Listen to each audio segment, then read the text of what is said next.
Bulb जलेगा, पंखे चलेंगे तो अल्लाह तेरी कब्र में गर्मियों में ठंडे का इंतजाम करेगा। लेकिन ऐसा गूंगा बहरा अपाहिज मुआशरा हमारा है, कुछ फिक्र नहीं है। यूं तो फिक्र ऐसे भी नहीं है, दूसरे जब झोली फिराई जाती है तब सूरदास ऐसे आंखें मीच के बैठते हैं कि झोली फिराने वाला गुजर जाए खैरियत से, हमें 10 रुपए डालने ना पड़े तो बड़ा अच्छा हो। यही हो रहा है ना। मस्जिद का पंखा इस्तेमाल करते हो, दिन भर इसको मुसाफिर खाना बना के रखते हो अल्लाह के घरों को।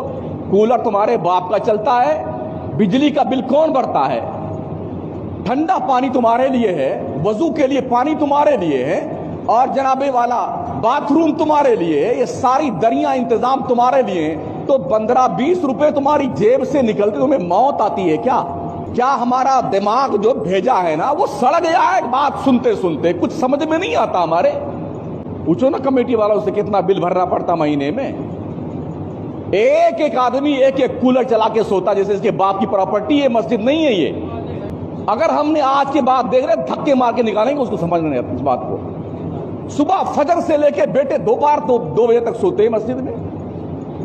जब एक पंखे में 5-7 आदमी सो सकते हैं, एक कूलर के सामने 8-10 आदमी आराम कर सकते हैं, तो अलग अलग कूलर चला के अलग अलग पंखे चला करके सोना तुम्हारे बाप की प्रॉपर्टी है मस्जिद। और इतने बदतमीज किस्म के लोग हैं, पंखे चला के आराम से बैठेंगे और जब जाने लगेंगे तो ये भी तौफीक उन बदबख्तों को नहीं होती है कम से कम बटन तो बंद करके जाए पंखे का। अरे मुसलमान हैं या ईंट पत्थर हैं आप? कुछ भेजे में बात समझ में नहीं आती है क्या? गैरों के यहां आपका तो ज्यादा साबका, कभी गुरुद्वारे में कभी मंदिर में। लोग वहां पर जो रफाही काम करते हैं ना, जो हमने पढ़ा है, जो हमने सुना है, लाखों लाखों रुपए डोनेशन देने के लिए लोग लाइन में खड़े रहते हैं। महीनों बाद नंबर आता है, महीनों बाद। इसे जानते हो नहीं आप लोग? कि तुम कहां मर जाते हो जब तुम्हारी मस्जिद की बारी आती है? तुम्हारे दिमाग की बत्तियां क्यों बुझ जाती हैं जब मस्जिद में आते हो? तो क्या ये समझते हो कि हमारे मोहल्ले की मस्जिद है? हमारी मस्जिद तुम्हारे बाप की नहीं है ना, हमारे बाप की मस्जिद। मस्जिद खुदा का घर है, खुदा का। सुन लिया?